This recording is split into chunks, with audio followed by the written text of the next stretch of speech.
Welcome to the Gavel. I'm Linda Akibe. On July 4th, a young woman, Nkechi Igwetu, who was undergoing the compulsory National Youth Service Scheme, was allegedly shot by a policeman in Abuja. Investigations revealed that the policeman allegedly shot at the vehicle which she was riding in the company of her colleagues, and she sustained critical injuries. The news expectedly drew strong condemnation across the country, particularly as there were allegations that the victim was not given prompt treatment at the hospital where she was rushed to. Now, the killing of a late corps member was brought up during legislative proceedings in the Senate on July 5th, and Senate President Bukola Saraki asked the committees on police, youth and sports to investigate the matter. The committees have held a public hearing on the incident. We'll look at investigative hearing later on in the program, but first, let's take a look at this report.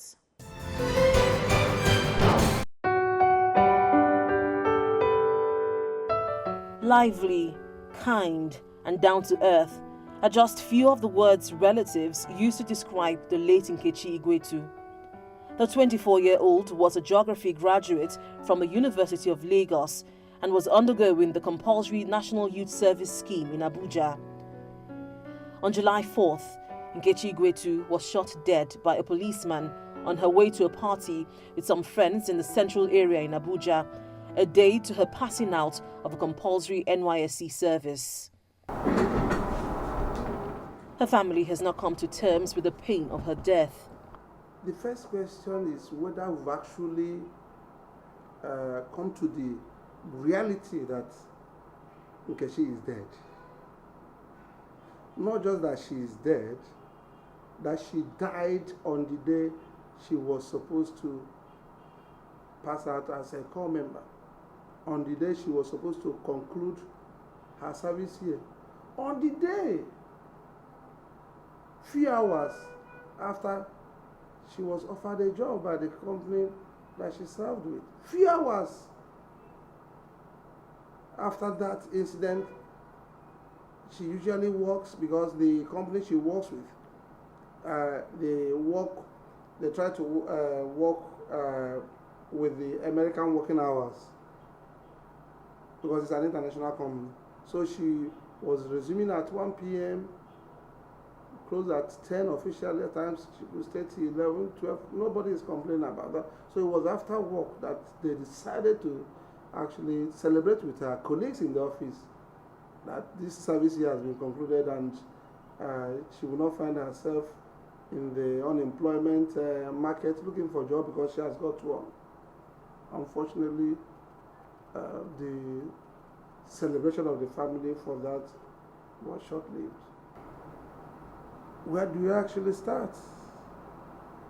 What do you say? You had a child, she went to the university in Nigeria, sought admission, got admission, graduated in 2016, struggled to serve as is common in Nigeria, concluded her youth service, got a letter from her company to the NYSC commending her services, got returned by the company. The family has not even celebrated that. All of us have not even known that.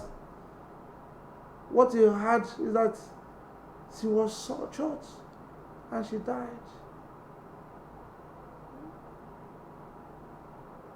Is it the way she died that are we going to come out of it? And the grandstanding of the people who were involved. By the grace of God, Nkechi will not be one of the statistics. Policemen on stop and search duty. 2 days after the shooting, the FCT Police Commissioner Sadiq Bello held a press conference. The policeman that opened fire has been arrested. He has been dismissed from the force and arraigned before a court of competent jurisdiction. Days after the news broke of the killing of the late Nkechi Igwetu, there were allegations that Gariki Hospital, where the victim was taken to, failed to attend to her promptly.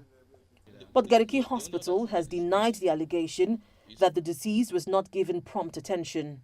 The doctors and the nurses in the emergency room, realizing the gravity of the injury she had received, swung into action to be able to see how they can save the life of this young Nigerian. We actually learned they put in all they could. And in emergencies, Gariki Hospital does not insist on payment before services are offered. This has gone on for several years, many years, and it's nothing new.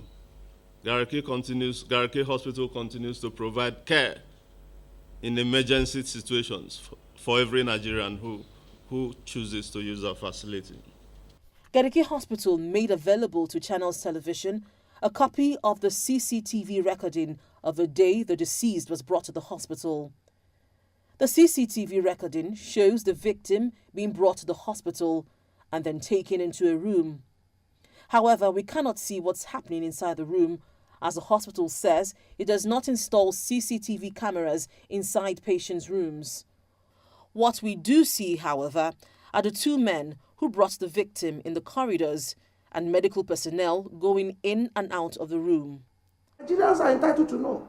But the uncle of the deceased is not convinced that the Gariki Hospital did all it could to save the late Nkechi Igwetu. As regards Gariki Hospital,